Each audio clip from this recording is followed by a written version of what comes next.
สวัสดีครับก็ไม่ได้อัปเดตกับรถเจ้าซีรีส์7 F02 ของผมนะครับ740 Li ที่เคยเปลี่ยนช็อตบล็อกเพราะว่าชาร์จละลายมาก่อนนะฮะวันนี้เราจะมาอัปเดตให้ฟังว่า EP นี้นั้นเราทำอะไรไปกับตัวรถบ้างนะครับซึ่งอาจจะแอบเห็นแล้วว่าเราเป็นอัลพิน่าแล้วเราเป็นอัลพิน่าเต็มลำแล้วมาดูกันดีกว่าว่าการเดินทางของซีรีส์7คันนี้นั้นเป็นอย่างไรบ้าง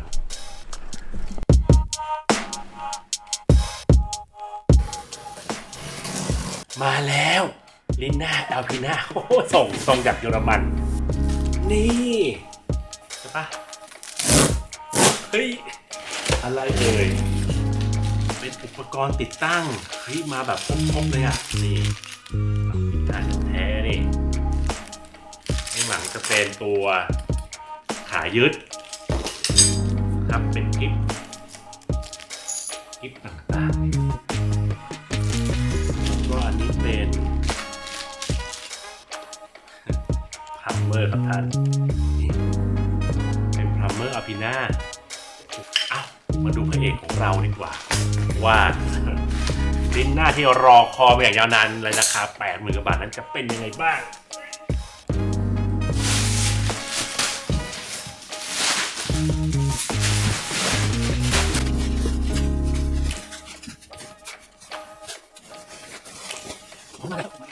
อันนี้ต้องบอกว่าเราสั่งเป็นแบบสีพื้นไปแต่ว่าทางอัลพิน่าที่เยอรมันแจ้งมาว่าแบบสีพื้นเป็นพรัมเมอร์เนี่ยหมดนะครับให้ผมเลือกสีเอาก็เลยเลือกเป็นสีขาวมาซึ่งสีขาวของผมเนี่ยเป็นสีขาวที่ไม่ตรงกับของเยอรมันก็เขาบอกว่าอยู่เอาไปอย่างนี้แล้วกันแล้วแต่เราก็เลยโอเคเอามาอย่างนี้ก็ได้ไม่ต้องสีขาวตรงเราค่อยมาแก้สีเอานะครับขาวตรงว่ะมาแล้วมึงไม่รับกูนี่ครับอัลพิน่าแท้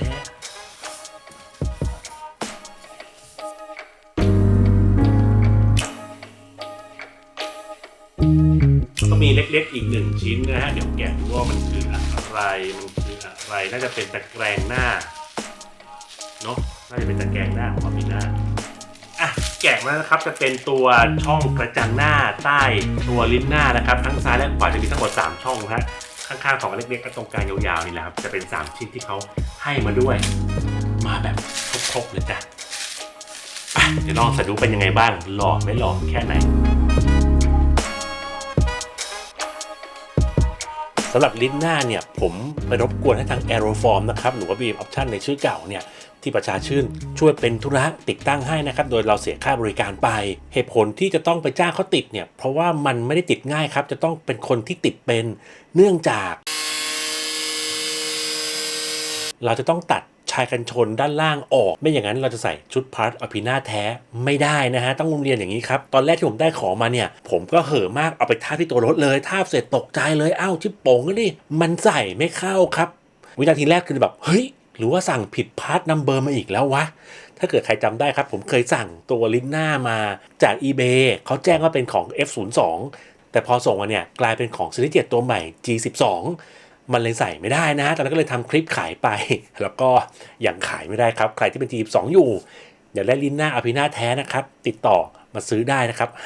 55,000 บาท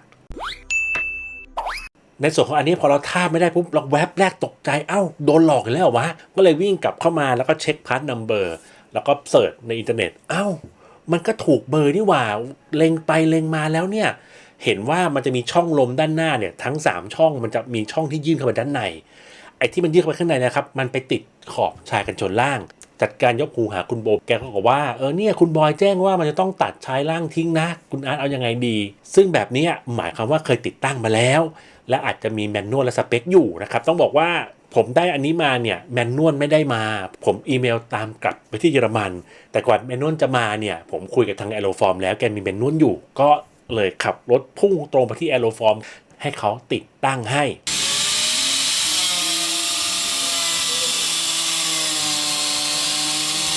แล้วก็อย่างที่เห็นนะฮะต้องตัดชายล่างออกทั้งหมดนะครับโดยสเปคแมนนวลจะมีหมดเลยต้องตัดจากนี่ไปนี่กี่เซนลึกกี่เซนอะไรกี่เซน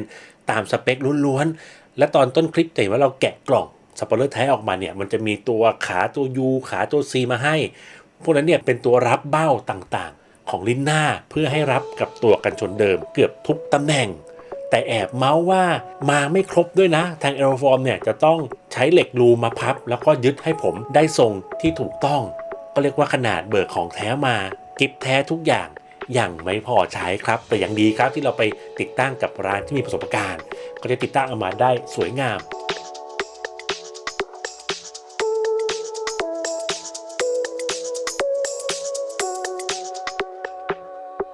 ตามคาดนะฮะตัวลิ้นหน้าที่มาเนี่ยมันเป็นสีคนละเบอร์กับรถผมซึ่งรู้แล้วตั้งแต่ตอนสั่งมาแต่ก็ลองใส่เข้าไปดูเผื่อฟลุกนะฮะสรุปแล้วเนี่ยดูแล้วมันขัดหูขัดตามันเสียอารมณ์อ่ะก็เลยตัดสินใจเอาเข้าอุดสีเพื่อไปเก็บสีลิ้นหน้าใหม่ทั้งนี้เนี่ยจังหวะเราไปเช็คดูแล้วเนี่ยตัวกันชนหน้าผมเนี่ยตั้งแต่เราทำสีมาทั้งคันเมื่อปีที่แล้วนั้นมันมีรอยหินกระเด็นอะไรบ้างก็เลยถือโอกาสเก็บสีกันชนหน้าใหม่ทั้งหมดในส่วนของดิฟฟิวเซอร์หลังนะฮะต้องบอกว่าสั่งแท้มาเหมือนกันแล้วก็ไม่ค่อยคอมพลีเคทเพราะว่าทรงมันเนี่ยจะไม่ซ้ำกับ G12 ดังนั้นสั่งมาปุ๊บใช้ได้เลยนะครับไม่มีผิดแล้วก็มันไม่ต้องใช้กิฟต์นะฮะมันเป็นตัวเคียบพลาสติกล็อกตัวดิฟฟิวเซอร์หลังสั่งจาก eBay มาแล้วก็ผ่านด่านศุลกากรเข้ามาเบ็ดเสร็จเนี่ยประมาณ 32,000 บาทก็จัดการนะครับทำสีไปพร้อมๆกันเลยนะฮะเพื่อจะใส่เข้าไปทางด้านหลังรวมไปถึงสปอยเลอร์บนฝากระโปรงตรงรุ่นที่เป็น Alpina B7 นะครับสำหรับ F02 แต่ตัวฝากระโปรงหลังเนี่ยต้องแอบสารภาพว่าผมซื้อของเทียบมาของเทียบเนี่ยตกรวมภาษีนำเข้าแล้วเนี่ยประมาณ10,000นิดหน่อยตอนแรกเนี่ยกะว่าเฮ้ย10,000นิดหน่อยเทียบกับของแท้เนี่ยประมาณ 20,000 กว่าบาทก็เลยลองสั่งมาดูว่าเผื่อฟุกหน้าตาดูดีไหมอะไรไม่อยากเห็นคุณภาพงานซึ่งพอมาถึงผมเนี่ยปราดแรกที่เปิดมาเฮ้ยงานสวยมากงานมาเนียนมากตีรองพื้นมาให้เรียบร้อยแล้วลองวางแล้วเนี่ยฟิตเมนต์พอดีจัดนะครับก็เลยตัดสินใจว่าอ่ะไม่เป็นไรลิ้นหน้าแท้ดิฟฟิวเซอร์หลังแท้สปอยเลอร์บนฝากระโปรงเราหยวนเป็นของเทียบก็แล้วกันเพราะว่าเรากะว่าขับไปไม่มีใครรู้แต่ใครดูคลิปนี้ก็รู้อยู่ดีว่าลิ้นสปอยเลอร์บนฝากระโปรงมันเป็นของเทียบนะจ๊ะเงี้ห้ามบูลลี่กันนะว่าใส่แท้ไม่ครบทั้งคันในส่วนของดิฟฟิวเซอร์หลังเราจะต้องเปลี่ยนปลายท่อด้วยเพราะปลายท่อของซีรีส์7740นั้นจะเป็นท่อออก2ข้างเป็นท่อทรงสี่เหลี่ยมขนมเปียกปูนนะฮะซึ่งมันจะไม่รับกับสปอยเลอร์อัลพีน่า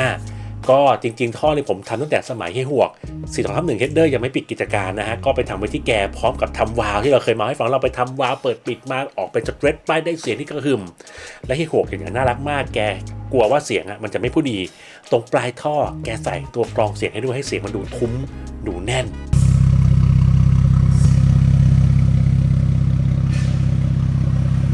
ดังนั้นทางด้านหลังเนี่ยปลายท่อคู่ทรงรีแบบอัลพีน่าใช้ฝีมือช่างไทยงานเนียบๆอย่างที่เห็นช่องท่อไอเสียที่ดิฟฟิวเซอร์เนี่ยค่อนข้างใหญ่ให้หัวก็จัดท่อให้ใหญ่เต็มแม็กมาให้เราอย่างลงตัวซึ่งตัวปลายท่อเนี่ยจะเป็นปลายท่อที่ยึดอยู่กับตัวรถนะครับตัวท่อจริงๆเนี่ยจะไม่ได้เชื่อมติดกันมาตามสไตล์รถยุโรปในเจเนอเรชันนี้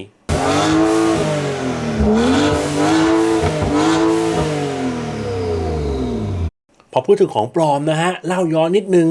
ทาง Aeroform ตรงประชาชื่นเนี่ยตอนที่ผมเอาสปอยเลอร์ไปใส่คุณโบก็บอกว่าอ้าวคุณอาร์ตสั่งของแท้มาแล้วเหรอทางร้านน่ะงานเทียบมาพอดีโอ้โหอกจะแตกตาย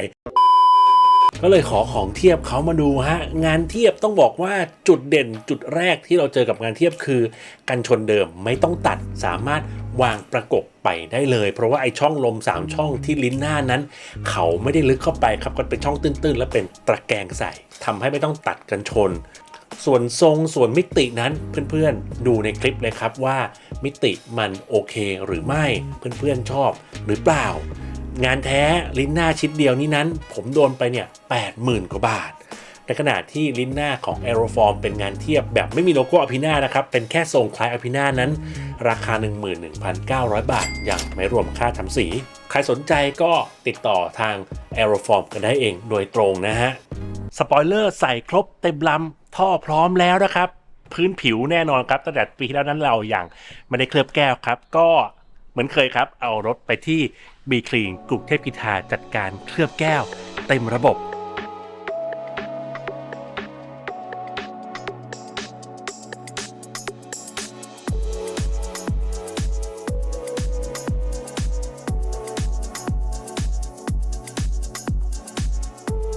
ส่ ส่วนของไฟหน้านะก็ต้องจัดการขัดไฟหน้าให้มันใสๆใหม่ๆแล้วลงน้ำยา UV ใหม่ซึ่งขัดไฟหน้าคู่นี้นั้นคู่ละ 3,000 บาทครับ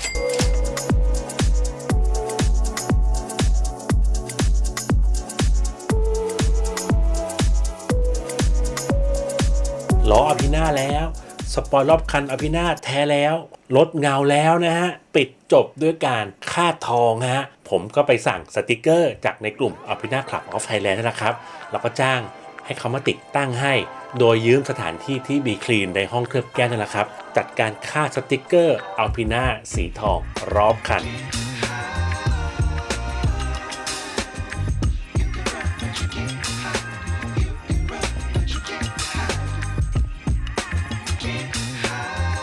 และแล้วก็สมบูรณ์เสียทีนะครับกับเจ้าซีรีส์7 740 Li Alpina เต็มลำของผมนะครับเพื่อนๆดูแล้วเป็นอย่างไรบ้าง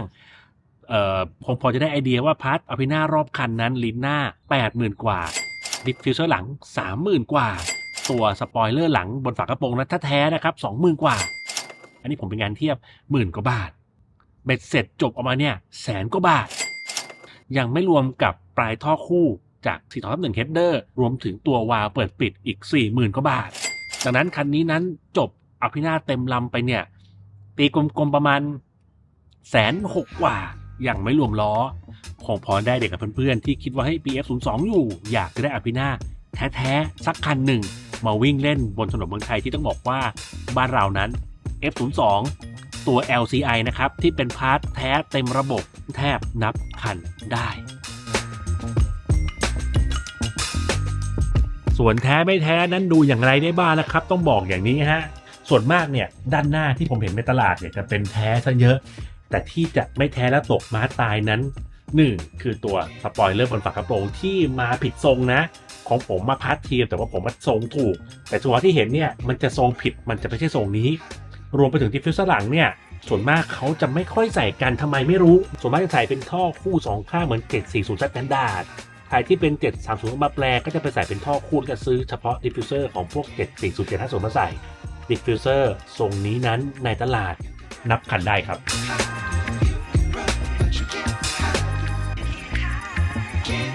ก็ประมาณนี้ครับกับการชักเงาเดินทองในรถคันโปรดของผมนะครับฝากเพื่อนๆกดไลค์กด Subscribe แล้วก็กดติดตามนะครับเพื่อไม่พลาดคลิปใหม่ๆของผมคลิปหน้าเราจะนำมาฝากเพื่อนๆอีกครั้งติดตามชมก็ได้ครับสำหรับวันนี้ขอตัวไปปั้นรถออกก่อนสวัสดีบาย